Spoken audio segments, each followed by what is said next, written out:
Yes. You could get right here.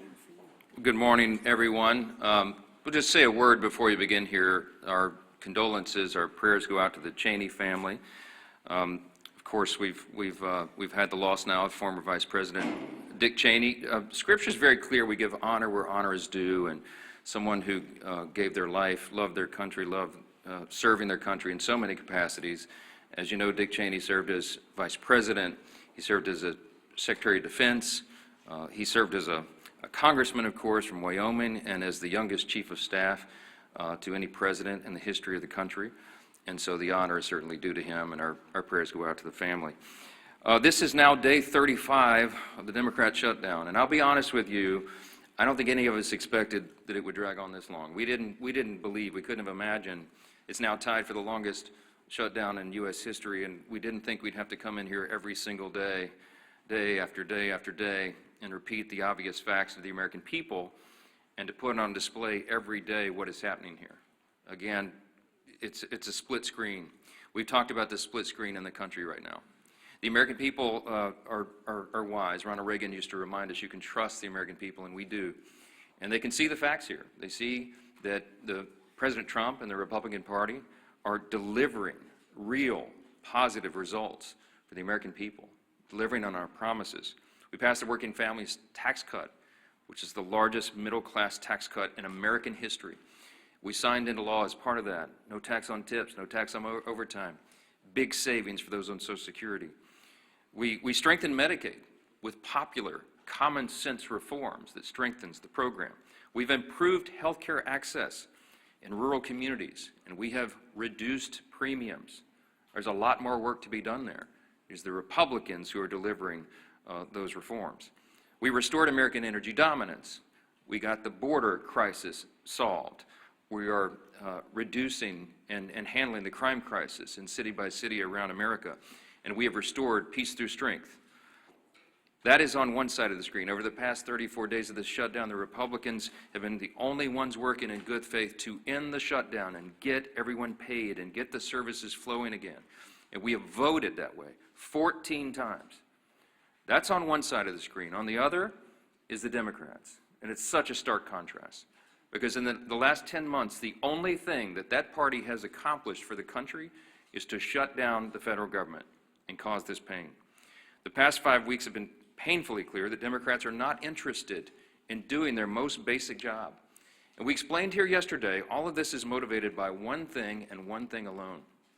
The Schumer shutdown was never about health care or any other policy that they claim now. They can't even decide amongst themselves what it was about. Some have said it's the Seinfeld shutdown because it's about nothing. But I'll tell you what it is ultimately about, truly, and this is something that can be demonstrated and everyone here knows it's true. As I summarized yesterday, the Schumer shutdown was never about health care or any other policy. It is about fear. It's about fear.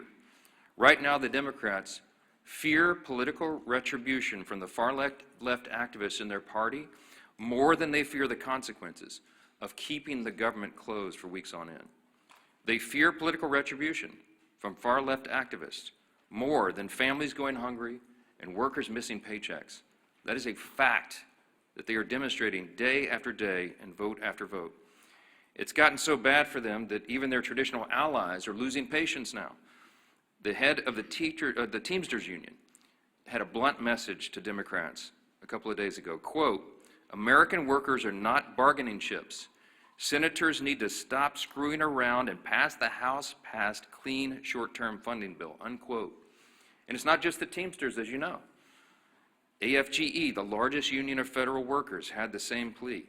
And so did the National Association of Air Traffic Controllers, the Coalition of Airline Pilots Association, the NetJets Association of Shared Aircraft Pilots, the Allied Pilots Association, Southwest Airline Pilots Association, the New York Steamfitters Union. It goes on and on and on.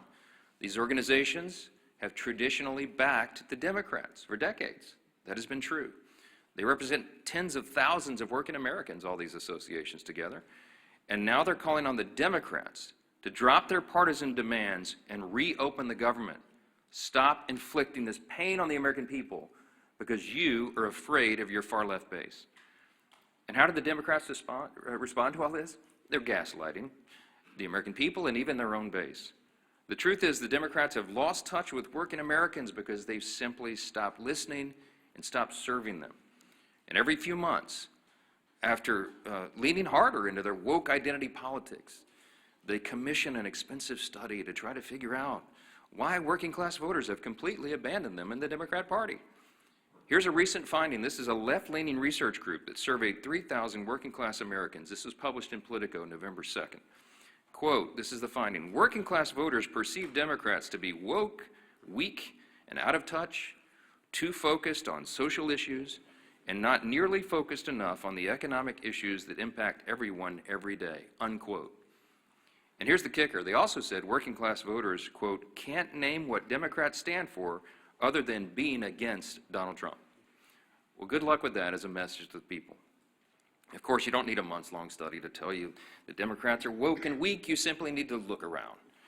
As the Democrats continue to pander to their radical base of affluent progressives, President Trump and Republicans are building a new multi-generational coalition of voters that is grounded in common sense. Since November 2024, Republicans have welcomed record numbers of Hispanic and Latino voters, Black and African American voters, Jewish voters, union workers, young people, all these different segments of the population, and they came in large numbers. People everywhere can see clearly who's fighting and voting here every day and delivering for them. And I'll say this clearly to every hardworking American in any place who's missed a paycheck, anyone who has been made to suffer because the services, the health services you rely upon, or the food and nutrition supplement for your family, anyone who is hurting, you have a home in the Republican Party. You have people here who are elected by their constituents to come and do their job, and they do it. They're voting to support you, to make these programs available, to ensure that the people in need have them. And the Democrats, by stark contrast, are doing the exact opposite. With federal workers entering their 5th week without a full paycheck, Democrats ought to be taking a hard look in the mirror. Will they continue to bend the knee to their radicals who run their party? Or will Democrats finally do something to serve the working Americans they abandoned long ago? As we said here all along, and every day we come in and tell you the same thing, Democrats made the deliberate choice to shut down the government. And only Democrats can put an end to this madness by making the deliberate choice now to reopen the government. Today is a big election day. In these blue states, we certainly hope for a surprise, but I mean, it won't be a big surprise if the front runners, the Democrats, the radicals, win some of these elections. We're watching New York City very closely, as you all know, and so is Chuck Schumer and Hakeem Jeffries. And they're terrified that the Marxists are taking over their party, and the evidence today may show that that is true. Now, until Democrats decide to do the right thing, we expect working Americans to continue to flee the Democrat Party and find a home with the Republicans, and we welcome them with open arms, and we'll keep fighting for them every day. And one of the people who is fighting every day and doing an extraordinary job in the cabinet of this administration, this historic administration, that has accomplished more in the first 9-10 months of an administration or Congress than arguably any in history. We have our former colleague and our dear friend who's on the side of American workers, and we'll address that today, Labor Secretary Lori Chavez de Reamer. We're happy to have you. Madam Secretary. Thank you. Well, thank you, Speaker Johnson, and it's certainly an honor to be here at the Capitol on behalf of this administration and this president.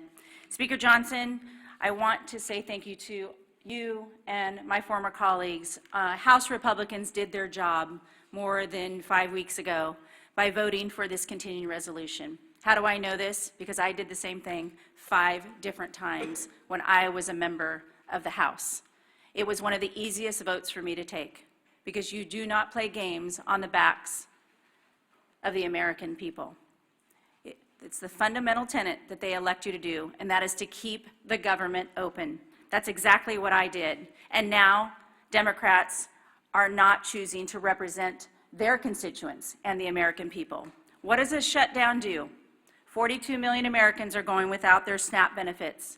Air traffic controllers are working around the clock to keep Americans safe, without sleep, without paychecks, and they are required to do their job. Small business owners are not getting $4 billion in small business loans to keep their doors open. How can the economy continue to grow? We are losing $15 billion a week in GDP because of this Democratic shutdown. American workers are suffering.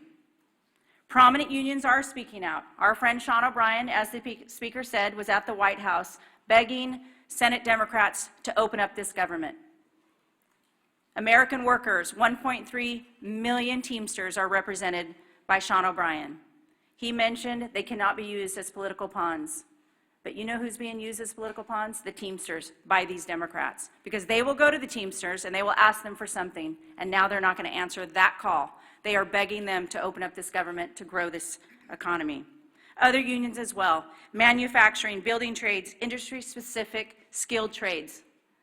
It's the workforce that I represent as the labor secretary. Every single day we show up to make sure that they have the tools that they need.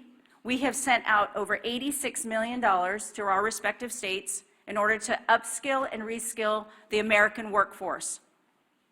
The future of the American economy is on my shoulders, on this administration's shoulders, and the Democrats have stopped all the momentum that we have put in the last 9 months. Registered apprenticeships, the future workforce. Not only are we hurting the current workforce, it's the future workforce. We are trying to educate our young people. We're trying to register 1 million active apprentices across this country. We had almost 250,000 registered, and now that has come to a screeching halt. We're trying to educate our young Americans on AI. Pilot approaches for workforce challenges in AI, the uncertainty. American workers deserve to know that they are going to have a job in this country, and the Democrats have chosen to play those political games. But many of our efforts have been stopped. 13 times they had an opportunity to say yes, just like I did, just like my colleagues have done. Enough is enough. President Trump has done his job. Not only has he leveled the playing field with tariffs, not only has he welcomed great trade agreements, he has worked most recently with South Korea and Japan to bring hundreds of millions of dollars back to this country for the shipbuilding trades. I have been working around the clock to make sure that we can protect our national security for this country, and now that has also come to a stop. We are hurting American workers. We need to get them back to work. We need to grow this economy. We need to get their paychecks back in their hands so they can provide for their families, put gas in their cars, pay their mortgages, turn on their lights. I'm talking to all of you American workers out there. We're here for you. We're going to continue to fight through this shutdown, and I am begging these Democrats to show up, do their job, and open up this government. 35 days is far too long for the American people. Enough is enough. I'd like to turn it over now to my Chairman Wahlberg, Education and Workforce Committee. And again, on behalf of the President, it is an honor to serve him. It is an honor to serve the American people, an honor to get up every single day and do this job for the American men and women of this country who are building back the United States. Thank you. Well said, Madam Secretary. And I've worn out my voice, Mr. Speaker, over the course of the last 5 weeks, all across my district, from Lake Erie to Lake Michigan, from Detroit to Grand Rapids, from South Bend to Toledo, Ohio. Getting the message out, the Republicans did what we needed to do to keep this country moving forward. We were willing to negotiate on everything and anything, but do it in a way that doesn't have a punitive impact upon the citizens we are so privileged to serve. And Madam Secretary, we're looking forward to Workforce Pell being initiated and getting more people trained for the workforce for the jobs that we need. And this stutter that's gone on now for 35 days doesn't help us get it up and running well as a result of the One Big Beautiful Bill and what we've done there and many other things for education and the workforce. It's now been over a month since Democrats shut down the government, and the American people are feeling the impacts. Workers and families don't know when they'll receive their next paycheck. Service members and men and women who keep us safe may not be able to feed their families. Air traffic controllers are working double shifts along with TSA, that I greeted last night and thanked for working without a paycheck in sight. These are proud Americans who are working hard to keep our communities running, and the Democrats are making sure they won't get paid. The Democrats are making sure they won't get paid. Did I make that clear? We've tried to do that all across the media networks in Michigan, and I think it's working. Similarly, businesses across the country are facing mounting uncertainty. Groups like the Job Creators Network and National Restaurant Association are raising the alarm about millions of workers and businesses at risk of closing because of the shutdown. And according to the American Hotel and Lodging Association, the economy loses $31 million per day from lost hotel revenues. Virtually every sector of our economy is hurting because of this foolhardy Democrat shutdown. And since the start of the shutdown, more than 4,800 small businesses have been unable to access the Small Business Administration loans. I've sat with some of those businesses. I've heard their concerns. I've heard their desires to expand their business, but they can't get the applications filled out, further restricting businesses' ability to grow, potentially forcing others to close permanently. What's more, this shutdown has disrupted the data that drives the economy. Jobs, prices, paychecks, the data that guides it all has stopped flowing, and that is hurting workers, families, and job creators. In my home state of Michigan, we're losing more than $360 million in economic activity every week, week upon week. That means every week workers, job creators, and communities lose out on chances to thrive as families struggle to put food on the table. But Democrats don't seem to mind. We've all heard House Democrat Whip Catherine Clark's interview describing the suffering of families as leverage to remote health care to illegal aliens. And then there's the Senate Democrat leader, Chuck Schumer, in his comment that every day gets better for us. How cruel, how unfeeling, how uncaring. Clearly, the Democrats are so wrapped up in DC politics, they've forgotten what really matters, helping the Americans thrive. Now, labor unions, as the speaker pointed out, who overwhelmingly supported Democrat politicians and left-wing causes, are calling for Democrats to vote for the House Republican-passed clean continuing resolution. We passed it. We funded government. We didn't shut it down. The American Federation of Government Employees, Steamfitters Local 638, Teamsters, and pilots unions are calling for the government to reopen because livelihoods are being crushed. Our nation's children are being impacted too, and I'm concerned about that. Some Head Start programs, some of those small little seats that I've sat in, hearing about what good work is done for these families and kids. Head Start programs, because of the Democrat unfunding of them, will not receive federal grants despite being the only option for many low-income families. That will lead to disruptions that will force families to go without child care as programs face dwindling funds or go without funding entirety. We funded it in the House. The Senate Democrats need to do the same. If the COVID-19 pandemic taught us anything, it's how bad any disruption to a child's life can be. Long-term school closures exacerbated learning loss and caused skyrocketing truancy. How long do the Democrats need to keep our government shut down before they see the real harm they're doing to Americans' children? The Democrat government shutdown has gone on far, far too long. And the longer it lasts, the worse things get for the American people. This is the first time in history, if you might be reminded, the first time in history a political party has shut down the government over a clean CR. The Democrat petty partisanship is hurting workers and families across the country. The shutdown is also showing Americans just how far the Democrats will go to promote their out-of-touch agenda, even if it means holding the American people hostage for more than a month. America's workers, families, unions, and job creators have all spoken. Chuck Schumer, pass the clean CR and reopen the government immediately. I hope the Democrats are listening, at least 5 of them. Republicans have listened and voted to fully fund the government, coming on 15 times as of today. It's time for 5 more Democrats, including my 2 members from Michigan, to vote the same way. For the children, as Nancy Pelosi has famously said.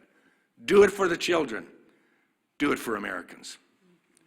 I now am pleased to turn over the podium to a great leader, Leader Scalise. Thank you, Chairman Walberg and Secretary Chavez-DeRemer. It's great to have you back here in the House.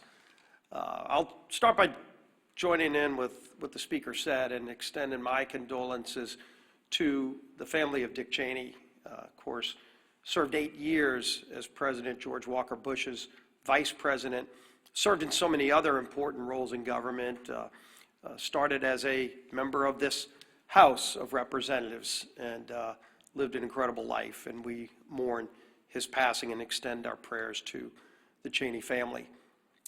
As we look at potentially another vote today in the Senate to try to have a breakthrough to open up the government, let's remember when the Senate votes today, they're not voting on some big, massive omnibus bill, a bill that resolves all of our differences.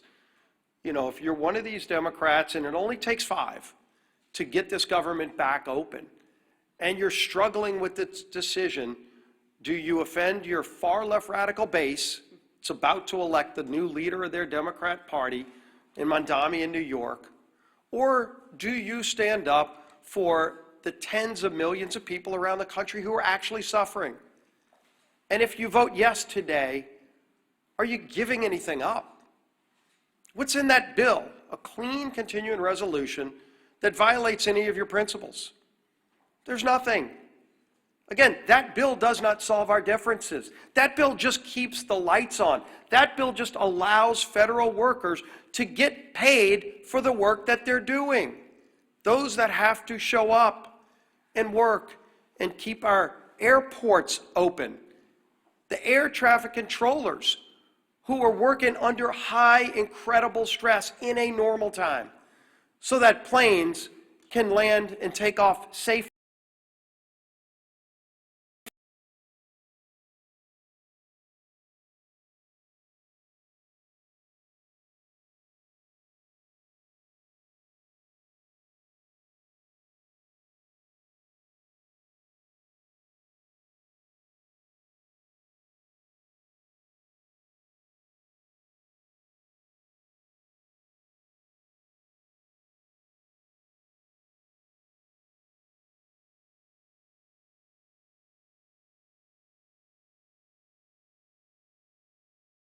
Find ways to move some other money around.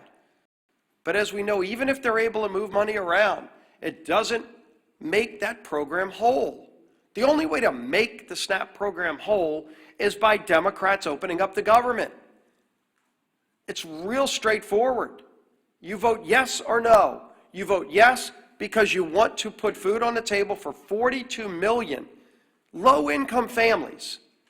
But if you vote no, maybe because you're afraid of some radicals in Portland or San Francisco or New York City, when you vote no, you are taking food off the table for 42 million low-income people, the least among us who need that help. 6.7 million going without the Women, Infant, and Children program funding. WIC program is really, really important. Again, to very low-income people who need that help. Democrats have no problem shutting off that funding, causing that suffering, and to use their term, because they think they're getting some kind of leverage. We still don't know what the leverage is for. They're trying to leverage the American people, and they can't even articulate what it is they want. Yeah, $1.5 trillion wish list of crazy items like free health care for illegals, gutting a rural health care fund. Is that really the leverage they want to use the American people for? And deny the WIC funding? 2 million people in the military, 2 million service members going without pay. What do they say to them? Oh, gee whiz, they were so afraid of Mandami in New York that they couldn't vote to pay our men and women in uniform who are keeping our country safe, risking their lives, while their families are wondering if they're going to be able to put food on the table. What a profiling courage. It's gutless.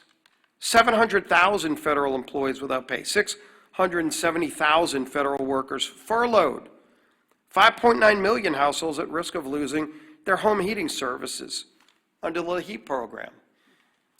You know, we had Secretary Chavez DeRemer talk about opportunities for young people. You know, just want to learn through apprentice programs to get their start in life so that they can go and get a skill, a trade, maybe start their own small business. That's not going to happen while the government's shut down. And if those Democrats vote no again today, ask them to articulate why.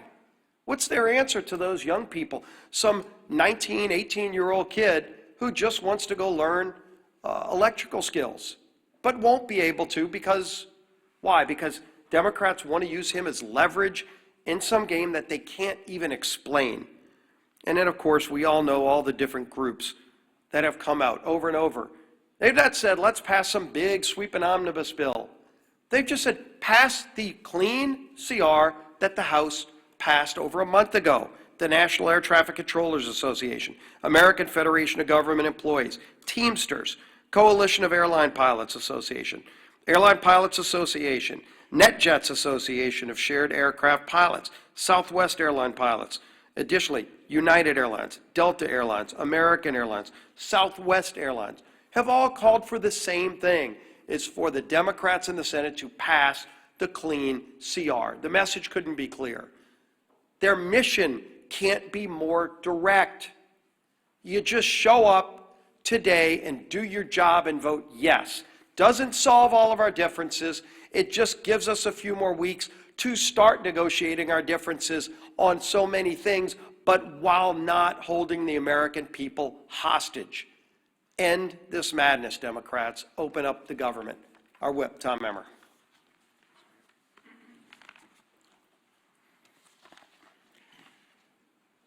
The Democrat government shutdown, spanning 35 days and still counting, is now tied for the longest government shutdown in U.S. history. Chuck Schumer and company are going down in the history books for beating total obstructionists over a nonpartisan government funding bill. Meanwhile, it's hardworking Americans who are being forced to pay the price. Federal workers are turning to local food banks to feed their families. Head Start programs are beginning to close, as Chairman Walberg mentioned. Thousands of flights are getting delayed due to staffing shortages. Small businesses that contract with the federal government have already lost an estimated $12 billion.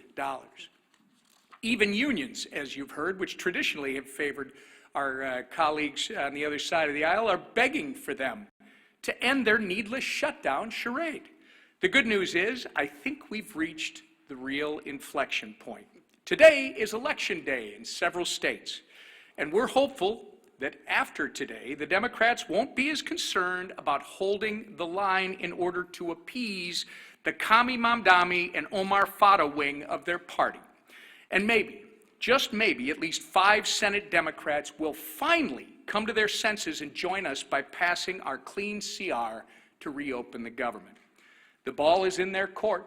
Republicans have done our job. The question is, are Democrats willing to put politics aside long enough to do theirs? I hope the answer is yes, sooner rather than later. The American people deserve better. Chairwoman McLean. Thank you. And thank you, Chairman Walberg and Secretary Chavez DeRemer. It's good to see you again. Thank you for your words of wisdom, but again, here we are today, and I want to be very clear about the consequences of the Democrats' actions. 42 million Americans will lose their SNAP benefits because they voted to shut the government down. Air traffic controllers, TSA agents, and federal law enforcement officers are working without pay because they voted to shut the government down. Democrats have weakened our military, threatened families, and held hard-working Americans hostage. Why? All because they voted to shut the government down. And why did they inflict this pain? Because Democrats wanted leverage. Leverage to appease their radical base with more wasteful spending. And don't take my word for it, they've admitted this countless times. They're not even ashamed of this. And today we'll prove it again when the largest federal workers union called on Democrats to end the shutdown. What Democrats do? They still voted no. When air traffic controllers unions asked them to support the Clean CR to make sure that the government stayed open, Democrats voted no. And when nearly 500 small businesses and travel organizations warned the shutdown is crushing them, what Democrats do? They voted no. But the socialist wing of their party wants government-run health care, taxpayer-funded benefits for more illegals, and another $1.5 trillion in wasteful spending. That's what your Democrats want. Enough is enough. We aren't going to let your socialist base call the shots. To every Democrat watching, hear me when I say this. It is time to stop holding the American people hostage. Just because you are being held hostage by your socialist base. End the shutdown. End the pain and suffering for the American people of which you represent, and end it now, please. All right, thanks again, Mr. Chairman, Madam Secretary. I know you all are busy. We're glad you're here and grateful to have you. Let's take some questions. Front row, front row. There's been reports of bipartisan talks from senators to reopen the government, to move forward on ACA votes. Are you or other top House GOP members in the loop with these conversations? Are you present in these meetings? No, not present in the meetings. I know about as much about it as you do. I know there are, we hope, we pray, a handful of moderate and centrist Democrats left among the Democrats in the Senate, where the whole country is counting upon them. I have said here, I do not expect that Chuck Schumer or Hakeem Jeffries will ever vote to reopen the government. I don't think that they're willing to face the wrath of the leftist base. They see what's happening in New York City and in their state of New York, and they're terrified by that. I mean, we've made that very clear, and I think the evidence speaks for itself. So we're going above the heads of the so-called leadership, and we are appealing to the consciences of a handful of people in the Senate who want to do the right thing and just stop the pain for the American people. And we pray that today is that day. Maybe tying for the longest shutdown in history is something that they can claim as some sort of success. But it's sickening. It's sickening to see a political game being played. We're not playing a game here. We never were.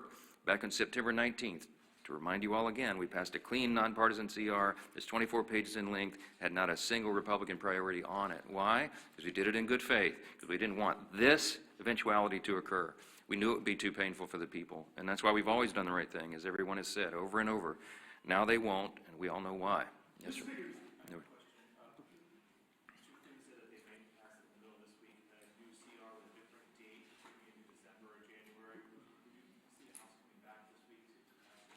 If the Senate passes something, of course, we'll come back. We're running out of clock. Obviously, we put 7 weeks on the clock. That was remember, the bipartisan arrangement that was made between Democrats and Republicans in the House and the Senate, in consultation with the Senate, bipartisan, bicameral agreement that they needed 7 more weeks on the clock. Because once we got to the end of the fiscal year, September 30th, there would be that much more time needed, they estimated, to finish the government funding appropriations process. The Democrats have played games, and we've lost so many of those days now. So if they extend it, obviously that logically makes sense to us. I am not a fan of extending it to December because, let's be frank, A lot of people around here have PTSD about Christmas omnibus spending bills. We don't want to do that. It gets too close, and we don't want to have that risk. Well, we're not doing that. We're not doing that. But too many people have concern. I think putting it into January makes sense, but we've got to obviously build consensus around that. There's some discussion about it. We'll see where it lands. I'm not sure. Scott, real quick. Yeah, Scott. Mr. Speaker, you referenced the passing of Dick Cheney earlier, who was arguably the most powerful vice president in our lifetimes. Obviously, he had a complicated relationship with President Trump in his later years, as did his entire family. But he served, I think, 3, maybe 4 presidents in the White House and in some of the top roles. Do you have any personal reflections, or did you have any interactions with Cheney as you were sort of coming up in Republican politics in Louisiana? And do you think, are there any plans for him to lie in the state here at the Capitol where he's serving? Well, this all, just was announced this morning, so there's not been any discussion about that yet. My interaction with him personally was limited when I was a freshman in Congress, and the 115th Congress came here in January 2017. One of my classmates was Liz Cheney, and we were in the same class. And I think I met her father for the first time with her personally. And of course, I was honored to meet him. At the time, everybody was aligned on the same page on everything. And I, admired what he had done in Republican politics to that point. And I meant what I said when I came up here and began this morning, that even when we have political differences with somebody later in life, you have to honor the sacrifices and the service they gave to their country. We certainly do that for the former vice president, and our prayers go out to the whole family. So, yeah. You talk about the split screen between what the Democrats are doing and what the Republicans are doing. What about the split screen about the fact that the Trump administration is administering only part of the SNAP program while President Trump is having a gathering party at Mar-a-Lago? I reject the premise of the question. Let me talk about SNAP. Okay. By the way, the president had an annual Halloween theme party every year at Mar-a-Lago. That's what he went back to as obligatory tradition. And I just discount what you're trying to do there. The SNAP benefit is a very important question. The White House has bent over backwards, as we've recounted here every morning, to make sure that Americans' pain is mitigated as much as possible, reduced as much as possible. So we got the troops paid. They made creative solutions for that. The WIC funding for women, infants, and children. And SNAP came to a legal crossroads because the legal analysis said that you could not use the contingency fund if the underlying fund was not flowing. I've explained that into detail here multiple times. 2 courts disagreed. So what did the president do? In good faith, showing again that he's willing to bend over backwards to help the American people when Democrats are not, he went to the court and said, fine, show me how to do it, because we don't see the path. And so the courts have ordered that. They filed a brief yesterday, or some response yesterday in the court, that they'll give as much as is there. Remember, the contingency fund only has roughly $5 billion, and it costs roughly $9 billion for a month of SNAP benefits. So I think the arrangement is they're going to give half, at least half, to everyone. But here's the problem: it's very complex, is that it's administered through the states, and you have to recalculate all the allocations and how the checks go out. It's not, you can't just flip a switch and do that. It's a lot of work that goes into it. So I can tell you that the president is dialed in on this. The president is trying to protect and cover the American people, as he always does. The president is trying to get the government open again. And the Republicans have voted 14 times to do it, and the Democrats have voted 14 times not to do it, to keep the government closed. That's the story. And I don't know why there's any confusion about this at all. They're going to do it again today. My prediction is the Democrats are going to vote for the 15th time to shut their government down, and they're going to look down their noses at the people who are struggling, who are suffering, can't put food on the table, who can't pay their bills because they're playing games over here. It is absolutely unforgivable in my view. And I wish more of you would give them a tougher time. Yes, last one. A question for the Secretary, if I may. I'm just curious if you can kind of tell us what we know about how the shutdown has impacted the labor market. Obviously, with Bureau of Labor Statistics folks being furloughed, I'm curious what we do know so far about how this has impacted the job market, and if we will really be able to get a full picture, or if we, will it take the shutdown ending for us to be able to get a full picture? Yeah, thank you for the question on the Labor Department, and specifically BLS, the labor statistics, how important those data points are in order for the markets, in order for employers. to understand what the workforce is needed. We are not able to release a lot of those reports because we have those furloughed employees. So once the government is open, we will get right back to work in releasing that. We released one report earlier this month because that was required by law, and the CPI, in order to talk about Social Security checks for 2026, that had to be calculated. So we brought some workers back for that, but we will not be able to release the other data points. As far as the Department of Labor goes, as was mentioned, when we're talking about the SNAP program, one of the other programs that we're definitely concerned about, and we've sent letters out to all 50 states, is unemployment insurance. As delivered by those states, that will be the next thing that we have to be concerned about. If people stop receiving their unemployment insurance, will be another detrimental fact to the American workforce.